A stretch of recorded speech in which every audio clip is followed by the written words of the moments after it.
The scripture reading this morning is from the Gospel of Luke, chapter 17, verses 11 through 19. On the way to Jerusalem, Jesus was going through the region between Samaria and Galilee. As he entered a village, 10 lepers approached him. Keeping their distance, they called out, saying, "Jesus, Master, have mercy on us." When he saw them, he said to them, "Go and show yourselves to the priests." And as they went, they were made clean. Then one of them, when he saw that he was healed, turned back, praising God with a loud voice. He prostrated himself at Jesus' feet and thanked him, and he was a Samaritan. Then Jesus asked, "Were not 10 made clean? But the other 9, where are they? Was none of them found to return and give praise to God except this foreigner?" Then he said to him, "Get up and go on your way. Your faith has made you well." Here ends the reading. Thanks be to God.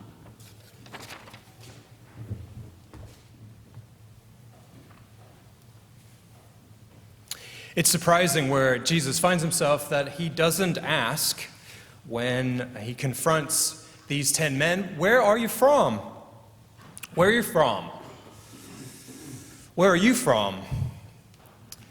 I greatly appreciate Christine and Nick introducing the lighting of the Advent wreath this morning with their own personal context. We got a sense of where they might be from. Does how you look give people clues about where you're from? How about how you sound? Does that say anything about where you're from? It was a joke in our family.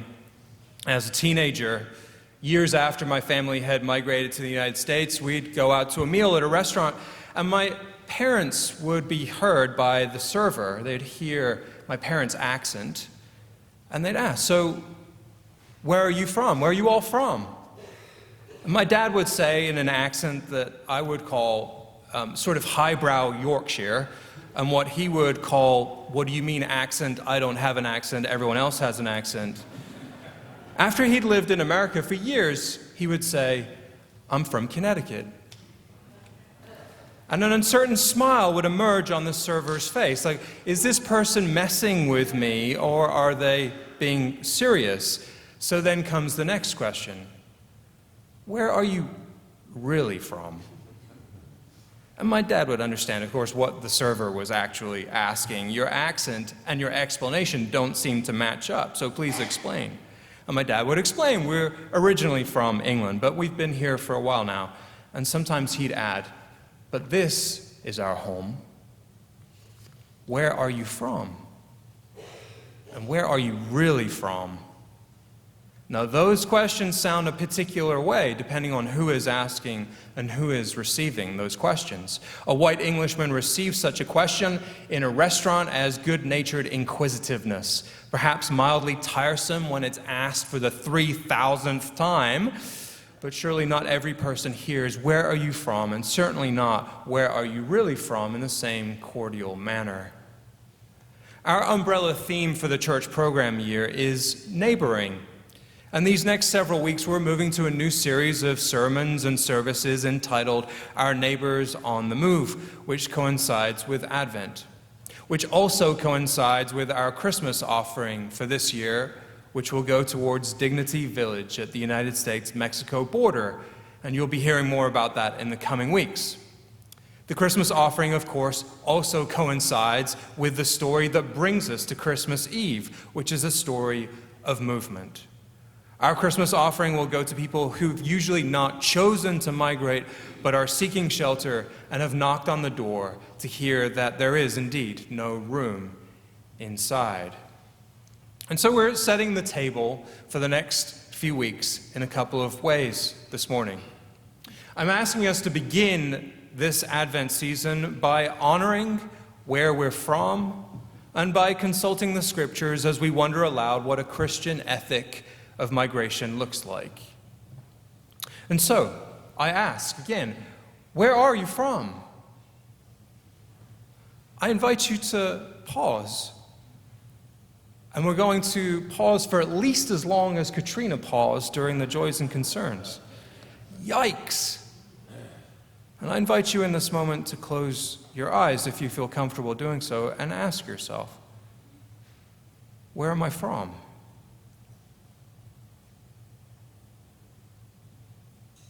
Is it the city of your birth? Do you know it well, or is it a place that you've never really known?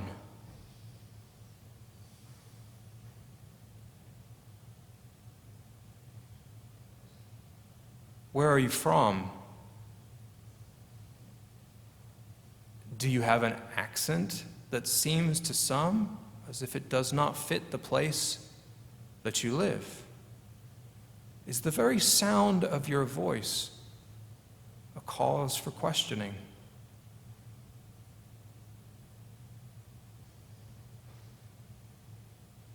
Where are you from?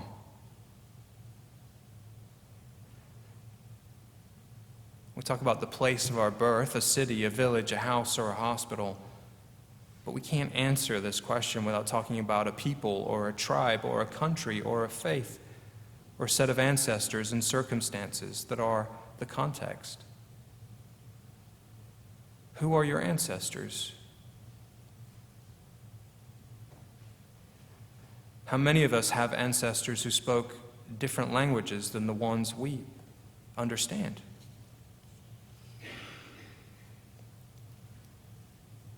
Where are you from? Are you unsure? Did your ancestors choose to move, or were they moved? Were they moved by other humans, or by shortages of food or power or access to education and water and human rights? Where are you from?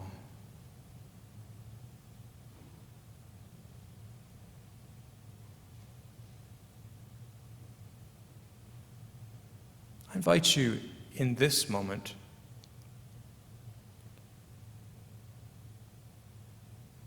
to be bold if you have cause to be bold, and to talk to your neighbor, but not your spouse if you happen to come with your spouse this morning.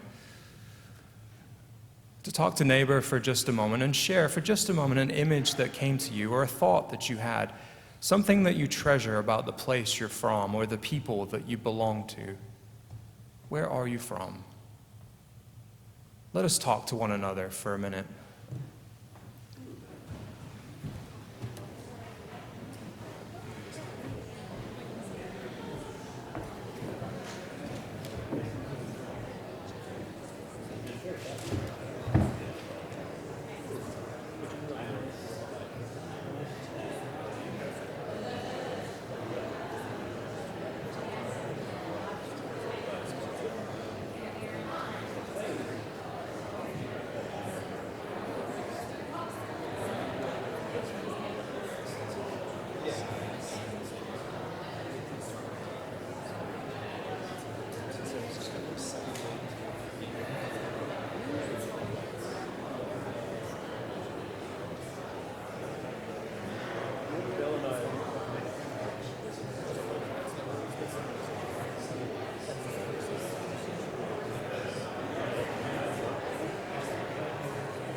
I hope they edit this in the video. I have a feeling I'm going to have a hard time pulling this back now that we've gotten started.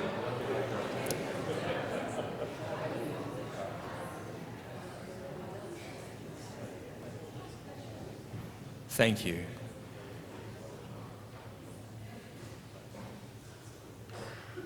I trust there was both cause for celebration and curiosity, and perhaps those conversations could be continued after worship as we get to know our neighbors a little bit better. So there is this story of neighboring in Luke. And since the 9th chapter of the Gospel of Luke, Jesus and the disciples have been traveling. They're on their way from Galilee to Judea. And Jesus could have gone the long way. and avoided Samaria, but he didn't. He comes to and through this borderland area. There's no fence or wall or security checkpoint, I assume, but he enters an unnamed village. The NRSV says that the men who were afflicted by leprosy were keeping their distance. Why?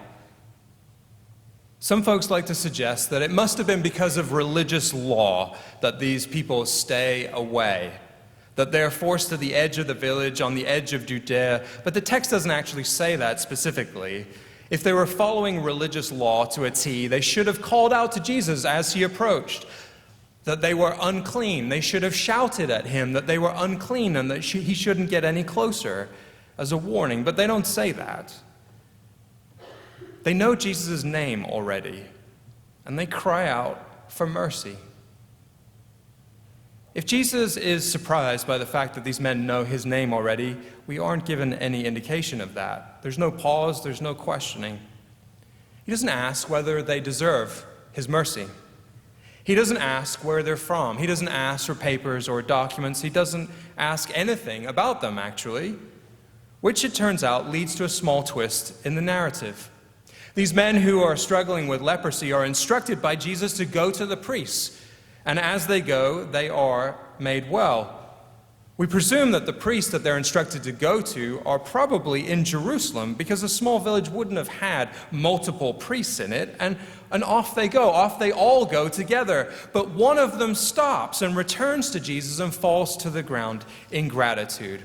And what we don't immediately see is that as a Samaritan, he would have wanted not to go to a Judean priest, a Jewish priest. He definitely wouldn't have gone to Jerusalem to be blessed at the Jewish temple. He would have wanted to go to a Samaritan priest and be blessed by a Samaritan, his own kind of person. And so he stops and he comes back in gratitude, yes, but also probably because he realized that actually he can't go with the others because he's not like them. He needs to go back to his own home, to where he is from. And so he thanks Jesus profusely, and Jesus realizes too that rather than sending him to Jerusalem, what is right and proper in this case is for him to get up and go on his way. How did he suddenly realize that this one man was a Samaritan? Maybe he had an accent. Surely Jesus understood that he was different not because of the fashion in which he came back, but because of how this man sounded. And Jesus does not now infringe on the man's ability to choose if he wants to go back home. He's granted the freedom of movement, the freedom to go where he wants. Jesus sets the man free. I always feel it's a bit unfair when we look at this text to tarnish the 9 who go off to find priests. I really wonder about what Jesus is trying to say when he criticizes them after they do exactly what he told them to do. Because the Samaritan couldn't go with them, the text playfully suggests that as the men with leprosy seemed to know who Jesus was, he didn't know where they were from, and that did not matter. The man's difference, the fact that he was a Samaritan, enables him to come back and helps Jesus understand that he had just healed a Samaritan. If the Samaritan had just kept going with the others, that part of the story would have been closed off to us. But then it helps us understand something about Jesus and the Gospel of Luke. Because in the Gospel of Luke, we are given the story of the Good Samaritan. And now the Gospel of Luke playfully turns that on its head and gives us a story of Jesus being good to a Samaritan. I've talked previously about the historical divide between Samaritans and Jews. It goes back hundreds of years by the time the scriptures are composed. And yet now, in this moment, these people are united as humans. That the man is not just healed, the text says, but that his faith has made him well. Faith in what? Faith that someone from another place has the capacity for mercy? Faith that God will see this man through no matter what, even if healing presents itself in the form of a guy from Nazareth in Galilee who's traveling through? Faith that God blesses people on both sides of the border? Faith that it rains and the sun shines in both places? That God's children occupy both nations? Is that what he has faith in? Is it just faith in God's goodness and mercy, or is it all of the above? After the commandment to love God in the Old Testament, there is no more repeated command than to care for the stranger. We might also note that when the group of 10 men were together in this village or on the outskirts of this village, they formed a community, a bond that was forged over their illness, and that they needed each other.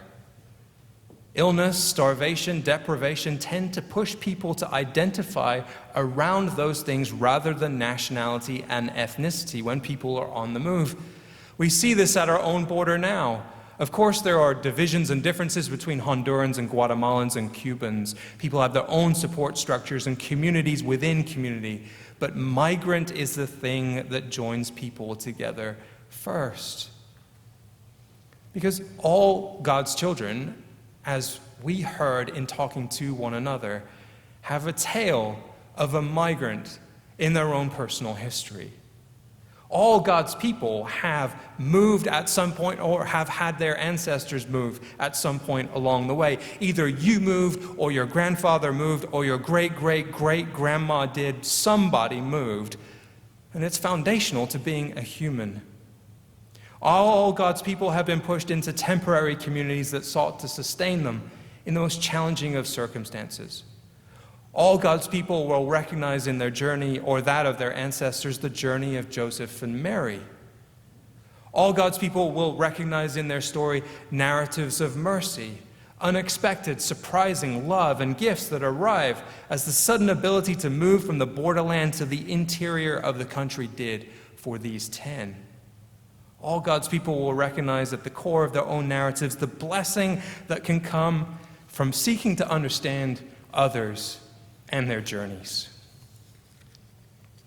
There are many things to lament about being alive in 2019, of course. Every human in every age will complain about what's happening around them, usually. And oftentimes there are reasons to complain. But there is also many wonderful things about being alive today. One of those data points for me, when we were talking about migration, is to just recall fondly some of those moments where I have had occasion to get a ride from Lyft or Uber or a taxi driver, some circumstance where you are forced into being two people who have had different experiences, temporarily trapped together. And hey, as much as you might not have picked the driver didn't necessarily pick you either. So two people forced together, and sometimes, just every now and then, it's awesome. Coming back from the airport 2 weeks ago, I and my family were driving along late at night, and the driver and I started talking about religion in Punjab, where he's from originally. And he knew a lot about Hinduism because he was raised in a Hindu home. And he knows a lot about Sikhism because Punjab is the home of Sikhism. And he knows a lot about Christianity because he lives in America. And he knows a lot about Islam because he has Muslim friends. 25 minutes in the car together, and at the end of that, I said, not only would I like to go to Punjab, but sure, I'll meet your cousin at the airport in Amritsar. What's a great place to eat? It is an amazing time to be alive. I don't know about you, but I love moments like that. When you quickly establish within a short period of time that you and this person that you've never met before are, in fact, much to your surprise, neighbors. Even as we are moving from one place to the next, together in that moment when we are trapped together, we are neighbors. And that as neighbors, these two people who are riding together, temporarily trapped in this moment together, have gifts to share and appreciate. Neighbors. Neighbors who can quickly arrive at a place of understanding where everyone has been on the move or is on the move. Neighbors, people who know that there are good Samaritans and that it is right to be good to a Samaritan. We may get really complex academic arguments about the Christian ethic of migration and how to treat people. But what I see from the scripture is, at its core, that simple lesson that there is a story about a good Samaritan and there is a story about being good to a Samaritan. May God's peace be with you.